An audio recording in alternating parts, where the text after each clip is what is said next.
தினமும் 5 அழகு குறிப்புகள்.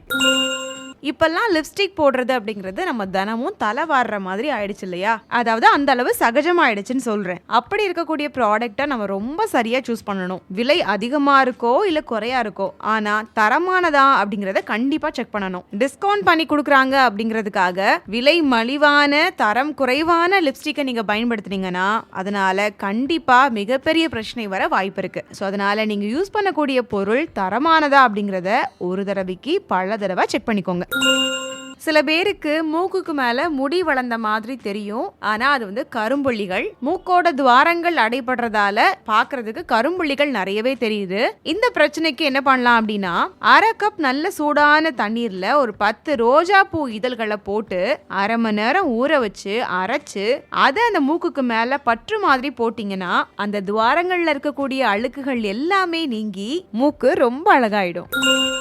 முகத்தை விட கழுத்து பகுதியில தான் அதிக அளவு அழுக்கு படியும். அதனால அடிக்கடி தண்ணீரால தொடச்சு சுத்தப்படுத்தணும். கூடவே வெதுவெதுப்பான நீர்ல ஒரு டவலை நனைச்சு எடுத்து அந்த தண்ணீரை பிழிஞ்சு அதை கழுத்தை சுத்தி வைக்கலாம். அப்புறமா உங்க முகத்துக்கு எந்த அளவு இம்பார்ட்டன்ஸ் கொடுத்து நீங்க வந்து ஃபேஸ் கிரீம்லாம் அப்ளை பண்றீங்களோ அதை அப்படியே கழுத்துக்கும் பயன்படுத்தலாம்.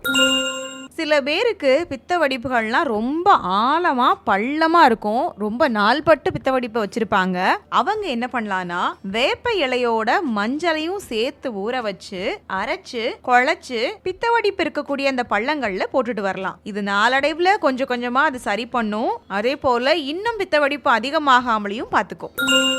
சில பேருக்கு பருக்கள் வந்து மறைஞ்சிருந்தாலும் அந்த தழும்புகள் மறையாம நீண்ட நாட்களுக்கு இருக்கும் இல்லையா? அவங்க என்ன பண்ணலாம்னா, சந்தனத்தூள் ஜாதிக்காய் இந்த ரெண்டையும் சம அளவு எடுத்துக்கணும். இல்ல சந்தன கட்டையா இருக்குது ஜாதிக்காயா இருக்கு அப்படின்னா தண்ணியில ஊற வச்சு உரசிக்கலாம். இப்படி இந்த ரெண்டையும் மிக்ஸ் பண்ணிட்டு முகப்பருக்கள் வந்து போன இடங்கள்லயும் இல்ல லேசா பருக்கள் இருக்கக்கூடிய இடங்கள்லயுமே வைக்கலாம். இதை ரெகுலரா பண்ணிட்டு வந்தீங்கன்னா முகப்பரு மறைறதோட மட்டும் இல்லாம அந்த தழும்புகளும் சேர்ந்து மறையும். வீடியோல நான் சொன்ன சந்தன பொடி ஆகட்டும் ஜாதிக்காய் பொடி ஆகட்டும் எல்லா ப்ராடக்ட்டோட லிங்கையுமே இந்த வீடியோல நான் டாக் பண்றேன். இன்ஸ்டால இந்த வீடியோ பார்த்துட்டு இருக்கீங்கன்னா மறக்காம லிங்க்னு கமெண்ட் பண்ணுங்க.